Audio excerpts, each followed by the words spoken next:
Hello and welcome to Mississippi Insight. I'm Byron Brown. Thank you for joining us. We have a lot to cover for the state legislature this week. That includes a bill to create a new water agency for the capital city. It's left many Jackson leaders pretty steamed. No, we don't need the state coming here to steal money. Also, can Mississippi afford more income tax cuts this year? And what about our high grocery taxes? We'll hear from One Voice Mississippi's Kyra Roby about potential tax bills this session. And we'll review a bill that would ban gender-confirming care for minors and why one civil liberties group opposes it. It's all ahead this Sunday on Mississippi Insight. We begin this morning with a local water system that's suddenly getting a lot of attention from state lawmakers. Jackson's interim third-party manager briefed reporters Friday on his efforts to shore up the decrepit system. Ted Hennepin discussed the fiscal plan for that huge project and the financial strains that have hobbled city water services for decades. The system is really strained financially, no doubt about it. We're basically in violation of all the bond covenants, we've got a lot of debt, we're just in trouble from a financial standpoint. And without some course correction, the Jackson water system's not going to get better. The $1 billion we've gotten, rough numbers, that's from all sources on the federal side, and that's outlined again in the plan, sort of the best accounting we could come up with, and there's still probably things we missed. That's going to do wonders to get the system back in working order. But it's not going to keep it in working order if we don't have a recurring source of revenue locally that can support to maintain and operate the system the way it needs to. Earlier last week, a Senate committee passed a bill that would put the city's water system under the control of a 9-member authority. As 12 News' Brandon Rains tells us, some city council members say that the timing of the bill is suspicious. Jackson leaders are denouncing the Mississippi Capital Region Utility Act. No, we don't need the state coming here to steal money. The bill, written by North Mississippi Senator David Parker, would transfer ownership and control of Jackson's water system to a new public utility authority. This will just put the right people on board so that we have a board and we have a leader, who's appointed by the board, who then can come alongside the receiver. If the bill passes, the utility authority would be governed by a 9-member board. 3 appointments would be made by the governor, 2 would be appointed by the lieutenant governor, while Mayor Lumumba will appoint 4 board members, but will have to consult with both the mayors of Ridgeland and Byron. My hope would be that we don't just aspire to make this problem get a little better, but I hope that the receiver can come out of this, making the cities of Byron, Ridgeland, other ones, very interested in joining into this. Ward 6 City Councilman Aaron Banks slammed the idea, saying, quote, after decades of disinvestment, lack of concern, and a let Jackson fell mentality, state leaders of Mississippi have the gall to draft legislation to take ownership of the capital city's water system, end quote. Councilman Kenneth Stokes says he feels the state only got involved after the city received $800 million in federal funds to repair the water system. Here now, since you see almost $1 billion of federal money coming to the city of Jackson, oh, we want to take it over now.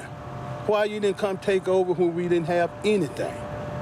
You taking over now because you won't steal the money. Senator Parker says the legislation has nothing to do with federal money, as the transition of power would happen only after interim third-party manager Ted Hennepin finishes his work on the system. There's absolutely no authority that's granted to this regional utility authority until after the receiver leaves. If the receiver is able to complete the task in 2 years, then the utility authority would go into effect then. The Mississippi Capital Region Utilities Act is on its way to the Senate floor for a vote. That's Brandon Rains reporting. We'll keep an eye on SB 2889 as it moves to the Senate floor for consideration, and we'll consider potential tax reforms in the 2023 session when Mississippi Insight continues.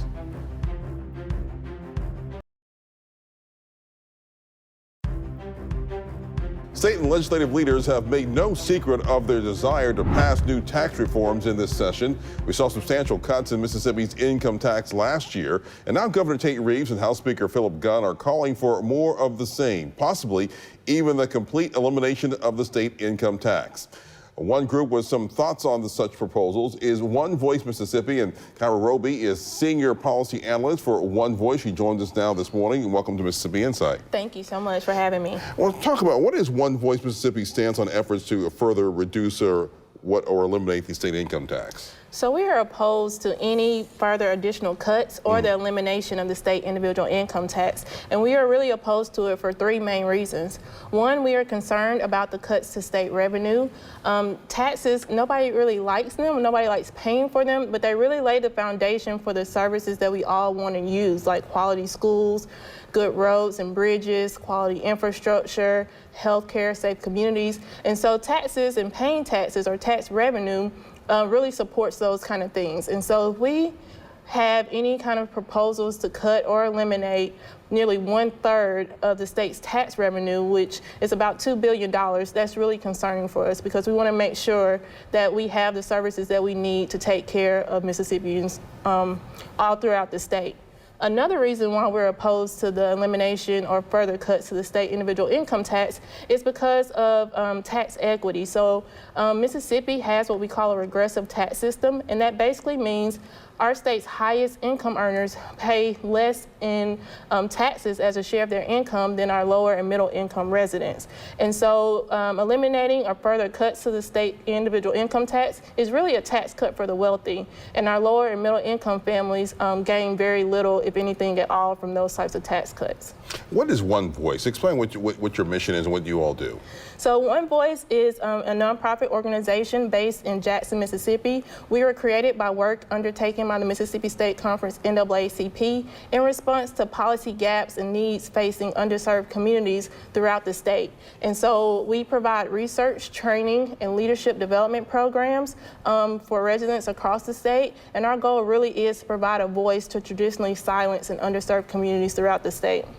Last session's tax cuts were the largest in state history, given the budget surplus that we see this year, almost $4 billion. Well, Governor Reeves and Speaker Gunn feel that the state can sustain those cuts, but you guys disagree with that. Yes, we are definitely worried about that. Mississippi, along with several states across the nation, enacted some very permanent tax cuts, really based off of one-time revenue surpluses. And so we hear a lot about how the state has its excess in funds. And one thing that we want people to know is, yes, we do, but those funds were brought about from federal pandemic relief aid mostly. And so we are opposed to the idea of creating permanent policy changes, especially tax policy changes, with one-time temporary surpluses. We're still in economic uncertainty, and so we don't really know what our budgets will look like in the future. And then again, we are concerned about the idea of promoting this idea that Mississippi has such a budget surplus if our schools are still underfunded by $278 billion for this school year, if residents in the state's capital city don't have clean, safe drinking water, if infrastructure is crumbling throughout the state, if Mississippians don't have health care coverage or our rural health hospitals are closing. There are other things that we could do as a state with this quote-unquote excess money besides providing a tax cut for the wealthy. So if the income tax is cut, you don't believe that the lower income Mississippians would see an increase in their paychecks? Well, we have data that shows, even with this current tax law that you mentioned, the one that was passed this past legislative session, it provides very little benefit to lower and middle income families. So the data that we have, which comes from the Institute on Taxation and Economic Policy, shows that Mississippians earning on average $485,000 a year, they really gain the most from the tax cut. So they'll receive tax savings of $6,700 approximately. If you are a Mississippian and your average income is around $41,000 on average, you would save only about $240 from this tax cut. If you are a Mississippian who earned the lowest amount of income in the state, which is about $19,000 on average or less, you will only save about $14 from this tax bill, which is really the cost of one adult movie ticket. And in fact, less than 20% of this entire tax cut package will go to Mississippians earning less than $50,000. And so it really is the largest tax cut in the history for the state's wealthiest. And residents in the lower middle income families and our public services really don't benefit at all from it. Lieutenant Governor Delbert Hosemann has floated an alternative proposal that would offer tax breaks, a one-time rebate. What's your thoughts on a one-time rebate? So rebates are, it's a more measured approach than eliminating or further reducing the state individual income tax. It's not permanent, which is good, and it would target more families. So it would be something that may not just benefit the state's wealthiest.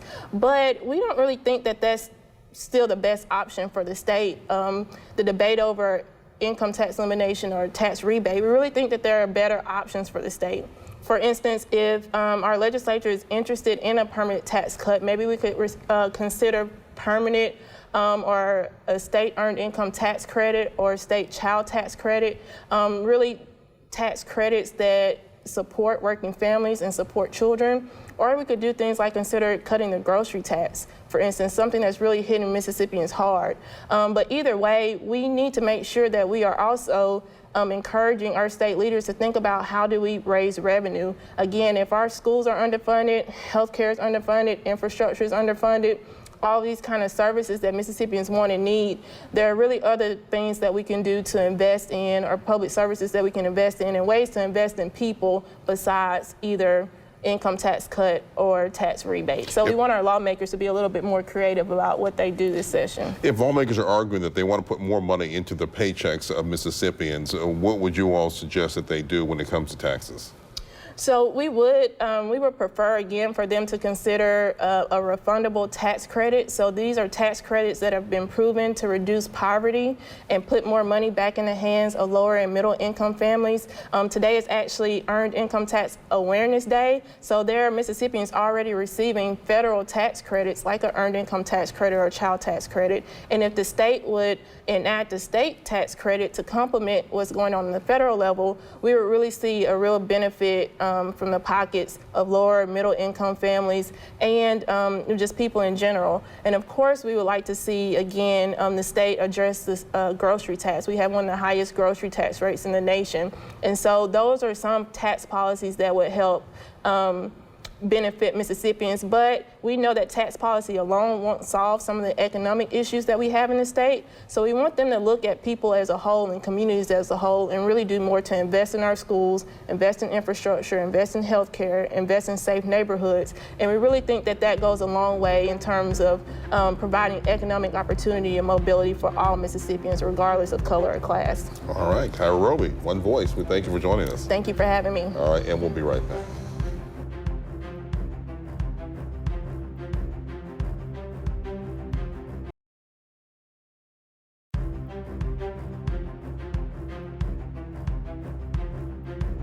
A bill coming out of the State House got a show of support from conservatives last week. The so-called REAP Act would ban transgender treatment for anyone under the age of 18. 12 News' Richard Lake gives us more details on the bill that caused some friction on the House floor. The Regulate Experimental Adolescent Procedures Act, also known as the REAP Act, has been handed over to the Senate. The bill aims to ban hormone therapy and puberty-blocking drugs and calls for a specific ban of, quote, gender reassignment surgery. Republican Representative Nick Bain fielded questions from opponents of the bill when introduced on the House floor on January 19th. House Minority Leader Robert Johnson called the bill harmful to transgender youth and added that the bill shouldn't be a priority given Mississippi's health care crisis. State Medical Association has not issued a recommendation on this legislation. I haven't seen one. We got a 38 hospital crisis closing, no emergency room, can't find any way to get to the hospital to have a baby problem. We're not going to deal with that today. I'm 100% behind you to help the rural hospitals. Thank you. The bill passed 78-30 in the House. This morning, House Speaker Philip Gunn spoke on the bill's passage in the House, calling it a bill that protects Mississippi's children. Is there any more consequential decision than changing one's sex? But we passed it to protect the health of the most vulnerable citizens that we have, our children. The bill has yet to be brought up in the Senate. Reporting in Jackson, Richard Lake, 12 News. House Bill 1125 drew fire immediately from the ACLU of Mississippi. 12 News' Tal Ta spoke to senior attorney for that group's LGBTQ project. I'm here with attorney McKenna Raney-Gray with the LGBTQ Justice Project and the ACLU of Mississippi. Thank you so much for joining our Mississippi Insight, McKenna. So today, when House Bill 1125 had passed, talked to us, the ACLU had released a statement condemning it. So here's just a part of that statement. It says, quote, legislation like House Bill 1125 is an attempt to criminalize parents and healthcare providers for supporting Mississippi youth during their most challenging years. So explain why your group is just so concerned about this bill, McKenna. This is life-saving care. This is the kind of thing that all of the major medical associations have considered and looked at and decided this is the only kind of care that helps in this kind of situation. So if you have a parent who's deciding, do we wait to provide this care, or is this the kind of care that we provide immediately? You just have to weigh the risks of doing nothing. And in that instance, there's so many statistics that show that LGBTQ kids, but trans kids in particular, really suffer if they're not able to access this care. So it's got monumental effects for the health and well-being of young people in Mississippi. Okay, all right, thank you for that. Well, Nick Bain from Corinth, you are familiar with him, pitched this bill in the House this month. He did acknowledge, though, that he knew of no cases where minors had received gender-affirming surgery, but he did hear of some who were seeking hormone treatments. Do you have just any estimates on how common such treatments are in our state or even nationwide? I don't have estimates for Mississippi, but I'm sure there are estimates nationwide. I think there might be something from the Yale Medical School put something out.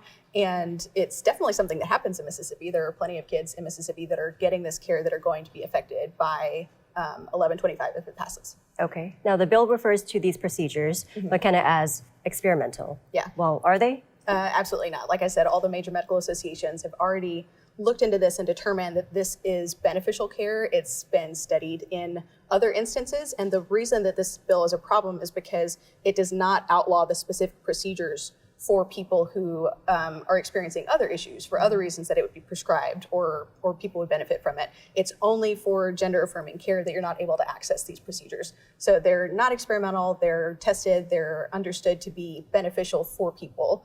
It's just absolutely not true that it's experimental. We'll talk some more about the risks that transgender youth might face if they don't pursue such treatments. Yeah, it's being an adolescent is hard in general, and the kinds of things that people have to deal with when they're trans, particularly with not being in Mississippi where it's very high rates of societal unacceptance and disapproval. You have high rates of suicide and depression and like just suicidal ideation or feeling like you're not fitting in. The kinds of things that are shown to help, though, are every instance that you have affirmation for who you are. If your parents are supportive, if your peers are supportive, if your school or your teachers or your administration or your doctors or your state government are supportive. Those are the kinds of things that make it so that people are able to be themselves and just not focus on being a scapegoat or a kind of kid whose whole identity has been politicized. Absolutely. Definitely who you surround yourself with. Yeah. Got you. Well, do you think this will pass in the Senate? And what will the ACLU do if it does? I'm really afraid that it will pass. I'm still not sure about whether or not it's going to go forward, but this is what I can tell you is that this is an entirely unconstitutional bill. There's really similar language that's been gone forward in Alabama and Arkansas that are both on hold from federal judges that have decided that it violates the Equal Protection Clause of the 14th Amendment, the Due Process Clause. In other instances, it violates the First Amendment. So it's definitely unconstitutional. It's definitely something that would not withstand a judicial scrutiny. Okay. McKenna, how about any other legislation that you're concerned about in terms of LGBTQ Mississippians? There's so much right now nationwide, but particularly in Mississippi, this is definitely far more types of bills and quantity of bills that I've ever had to track. So there are parental rights bills and gender-affirming care is child abuse, don't say gay type stuff. It's all across the board in terms of education and medical. There's also other medical bills that do similar things to the REAP Act, House Bill 1125, and there are some that are just more specific. So a public funds prohibition or a Medicaid prohibition. There's just so many different types in that space. National ACLU and ACLU of Arkansas have challenged the bill in Arkansas that passed into law. It's Bryant v. Rutledge. And that has gone up to the 8th Circuit and been affirmed and come back down. And there's been a trial, so we're waiting to see what the district court judge in that instance has decided But he'd already issued a preliminary injunction saying that this appears to be unconstitutional on the face of it. Okay, thanks for that. And McKenna, last question here. Tell us about what the LGBTQ Justice Project is all about. Right, so we do LGBTQ advocacy and legal protection. So we have an LGBTQ clinic that we do about every quarter where we try and connect people who are LGBTQ with attorneys, particularly since you can, even if you're trying to pay for an attorney in Mississippi, sometimes you can have an issue getting somebody to interact with you if you're an LGBTQ client or seeking protections on that basis. So we have a legal aid clinic that we host generally in Jackson, but we're going to move further afield this upcoming year. And we do advocacy, like during the session, we try and advocate for change for LGBTQ people in Mississippi laws and Mississippi structures, and just generally provide education to people. Because if you are just an individual person wondering what you can do, learning more about these kinds of issues and trying to convince other people in your life that these are the kinds of people who deserve protections, I think that those are really beneficial things you can do as an individual person. Well, that's the ACLU's McKenna Raney-Gray speaking with 12 News' Town Talk. We asked for Representative Nick Bing to answer questions about this bill that he co-authored, but he did not return our calls. We're back in a moment.